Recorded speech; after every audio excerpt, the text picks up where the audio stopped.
Viewers, کیا آپ کو پتہ ہے کہ وومنس ڈے یعنی عورتوں کا عالمی دن کب ہوتا ہے؟ یہ کہاں سے شروع ہوا، کیسے شروع ہوا، کیوں شروع ہوا، کس نے شروع کیا؟ یہ جشن کا دن ہے یا احتجاج کا دن ہے؟ کیا مردوں کا بھی کوئی عالمی دن ہوتا ہے؟ کیا آپ کو بھی وومنس ڈے منانا چاہیے یا نہیں؟ ان سارے سوالات کے جواب جاننے کے لیے اس ویڈیو کو اینڈ تک دیکھیں۔ اگر آپ نے ہمارا چینل ابھی تک سبسکرائب نہیں کیا تو پلیز سبسکرائب کر لیں۔ ویورس، آپ چینل سبسکرائب کرتے ہیں تو ایسی انفارمیٹیو ویڈیوز بنانے کے لیے ہمیں مزید حوصلہ افزائی ملتی ہے، اور دوسرا، اگر آپ چینل سبسکرائب کرتے ہیں تو ایسی مزید انفارمیٹیو ویڈیوز سب سے پہلے آپ کے پاس پہنچیں گی۔ ویورس، آئیے ویڈیو کو اسٹارٹ کرتے ہیں۔ ویورس، آئیے سب سے پہلے جو بڑے سوال آتے ہیں ان کا جواب ڈھونڈنے کی کوشش کرتے ہیں کہ یہ دن کس نے شروع کیا، کب شروع کیا اور کیوں شروع کیا۔ آپ کو یہ جان کے حیرانی ہوگی کہ اس دن کی شروعات مزدور خواتین نے کی تھی۔ ویورس، اس دن کی شروعات 1908 میں ہوئی، جب امریکہ کے شہر نیو یارک میں تقریباً 15,000 خواتین نے مارچ کیا اور احتجاج کیا۔ ان خواتین نے کم گھنٹے کام، بہتر تنخواہ اور ووٹ کے حق کے لیے مارچ کیا تھا۔ اس کے ایک سال بعد یعنی 1909 میں سوشلسٹ پارٹی آف امریکہ نے خواتین کے پہلے قومی دن کا اعلان کیا، لیکن اس دن کو عالمی دن بنانے کا خیال ایک کمیونسٹ عورت کے ذہن میں آیا جس کا نام کلارا زیٹکن تھا۔ کلارا زیٹکن خواتین کے حقوق کی سرگرم کارکن تھیں۔ 1910 میں ڈنمارک کے شہر کوپن ہیگن میں international conference of working women ہوئی۔ اس انٹرنیشنل کانفرنس میں کلارا زیٹکن نے عورتوں کا ایک عالمی دن بنانے کے لیے اپنا خیال پیش کیا۔ وہاں پہ موجود خواتین نے کلارا زیٹکن کے اس خیال کی تائید کی۔ اس دن کو پہلی مرتبہ 1911 میں آسٹریا، ڈنمارک، جرمنی اور سوئٹزرلینڈ میں منایا گیا تھا، یعنی اس دن کو منانے کی روایات ایک صدی سے بھی پرانی ہیں۔ ویورس، کسی بھی عالمی دن کی شہرت اور مقبولیت تب بڑھتی ہے جب اس کو انٹرنیشنل ادارے، خاص طور اقوام متحدہ یعنی UNO منانا شروع کرے۔ تو وومنس ڈے کو اقوام متحدہ نے پہلی مرتبہ 1975 میں تسلیم کیا اور اسے منانا شروع کیا۔ ویورس، اصل میں اس دن کو منانے کا مقصد عورتوں اور مردوں کے درمیان جو عدم مساوات ہے، جو فرق ہے، اس کے خلاف بیداری پیدا کرنا ہے اور اس فرق کو ختم کرنا ہے۔ لیکن آج خواتین کا عالمی دن معاشرے، سیاست اور معاشی میدان میں خواتین کی ترقی کو منانے کا دن بن گیا ہے۔ وہ بھی ٹھیک ہے، لیکن اصل جو مقصد ہے اسے نہیں بھولنا چاہیے۔ یعنی بھلے مرد اور عورت ایک دوسرے سے مختلف ہیں، لیکن ان کے جو حقوق ہیں، ان کا جو احترام ہے وہ برابر ہونا چاہیے۔ ان کی تنخواہ برابر ہونی چاہیے، ان کے کام کے گھنٹے بھی برابر ہونے چاہیے، ان کو اپنا فیصلہ کرنے کی آزادی ہونی چاہیے۔ ویورس، ایک اور سوال ہے کہ وومنس ڈے 8 مارچ کو ہی کیوں ہوتا ہے؟ اس دن کو کیوں چنا گیا، یعنی 8 مارچ کو ہی کیوں منایا جاتا ہے یہ دن؟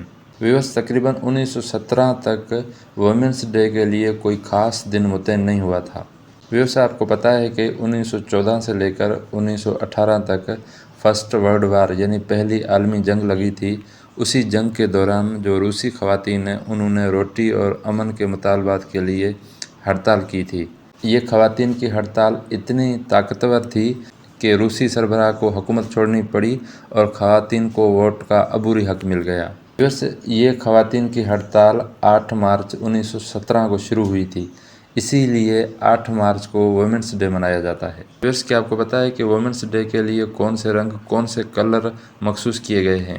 ویورس، وومنس ڈے کے لیے 3 جو کلر ہیں وہ مخصوص کیے گئے ہیں، جس میں جامنی، ہرا اور سفید شامل ہیں۔ ان رنگوں کو اس طرح ڈیفائن کیا جاتا ہے کہ جامنی رنگ انصاف اور وقار کی علامت ہے، ہرا رنگ امید ظاہر کرتا ہے اور سفید رنگ جو ہے وہ پاکیزگی کی علامت ہے۔ ویورس، اب آپ یہ سوچ رہے ہوں گے کہ کیا مردوں کا بھی کوئی عالمی دن ہوتا ہے؟ جی بالکل، مردوں کا بھی ایک عالمی دن ہے جو 19 نومبر کو ہوتا ہے۔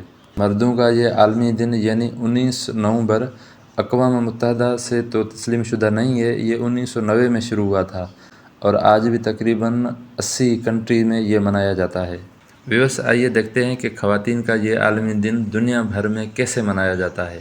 ویورس، کئی کنٹریز میں تو اس دن کو یعنی 8 مارچ کو چھٹی ہوتی ہے۔ چائنا میں یہ لا ہے کہ 8 مارچ کو خواتین کو آدھے دن کی چھٹی ہوتی ہے۔ اٹلی میں اس دن کو خواتین کو ایک خاص پھول دیا جاتا ہے جس پھول کا نام مموسا بلوسمز ہے۔ امریکہ میں مارچ کا سارا مہینہ تاریخ نسوان کے مہینے کے طور پر منایا جاتا ہے۔ اسی حوالے سے ایک صدارتی اعلان بھی کیا جاتا ہے جس میں سال بھر کی خواتین کی کامیابیوں کو اعزاز دیا جاتا ہے۔ ایک اور سوال ذہن میں آتا ہے کہ خواتین کا دن منانا ضروری کیوں ہے؟ ویورز، آپ کو پتہ ہے کہ اس دنیا کی آدھی آبادی خواتین پر مشتمل ہے، اور آج بھی اس آدھی آبادی کو یعنی خواتین کو اپنے حقوق حاصل نہیں ہیں۔ ویورز، اس دنیا میں کہیں بھی جنگ ہو، تشدد ہو، افلاس ہو، کوئی بھی مشکل حالات ہو، سب سے پہلے خواتین ہی اس مشکل حالات کا نشانہ بنتی ہیں۔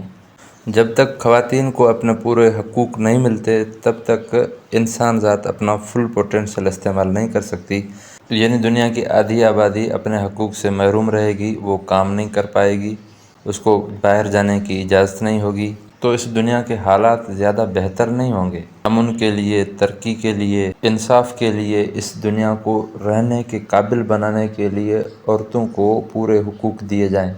ویورز، آپ سوچ رہے ہوں گے کہ کیا اس دن کا مذہب سے کوئی لینا دینا ہے؟ تو آپ ایک بات یہ ذہن نشین کر لیں کہ اس دن کا کسی بھی مذہب سے کوئی لینا دینا نہیں ہے۔ اس ساری ویڈیو میں آپ نے دیکھا کہ یہ دن مزدور خواتین نے شروع کیا تھا، انہوں نے اپنے حقوق مانگے تھے، تو یہ دن کسی بھی مذہب کا نہیں ہے، یہ ایک حقوق کی جنگ ہے۔ خواتین اپنے حقوق کے لیے احتجاج کرتی ہیں اور انہوں نے جو کامیابیاں سمیٹی ہیں ان کا جشن مناتی ہیں، تو یہ ایک بین الاقوامی دن ہے، ایک سیکولر دن ہے، تو اس کو سیکولر نظر سے ہی دیکھا جائے۔ سب سے بڑی بات اس دن کو سمجھا جائے کہ یہ کیوں منایا جاتا ہے۔ مجھے یقین ہے جب ساری دنیا کو، سارے لوگوں کو، سارے مردوں کو یہ سمجھ میں آ جائے گا کہ یہ دن منانا کتنا اہم ہے، تو سارے عورتوں کے حقوق کے لیے نکل کھڑے ہوں گے اور اس دنیا کو رہنے کے قابل بنائیں گے۔ ویورز، تحقیق سے پتہ چلتا ہے کہ جس ادارے کی سربراہ ایک عورت ہوتی ہے وہاں پہ کرپشن کم ہوتی ہے، اور جس ملک کی سربراہ ایک عورت ہوتی ہے وہاں پہ بھی ظلم کم ہوتا ہے، کرپشن کم ہوتی ہے۔ سب سے بڑی بات، وہ ملک کسی ملک سے جنگ بھی نہیں کرتا۔ اور کرونا وائرس کے دوران آپ نے بھی یہ نوٹ کیا ہوگا کہ جس ملک میں سربراہ ایک عورت تھی اس ملک نے کرونا کو اچھے طریقے سے ہینڈل کیا، جیسا کہ نیوزی لینڈ ہے یا جرمنی ہے، تو وہاں پہ کرونا کو اچھے طریقے سے ہینڈل کیا گیا تھا۔ ان نٹشل وی کین سے دیٹ خواتین کو برابر کے حقوق دینے میں کوئی نقصان نہیں ہے، اس میں تو فائدہ ہی فائدہ ہے، اس میں تو ساری انسان ذات کا فائدہ ہے۔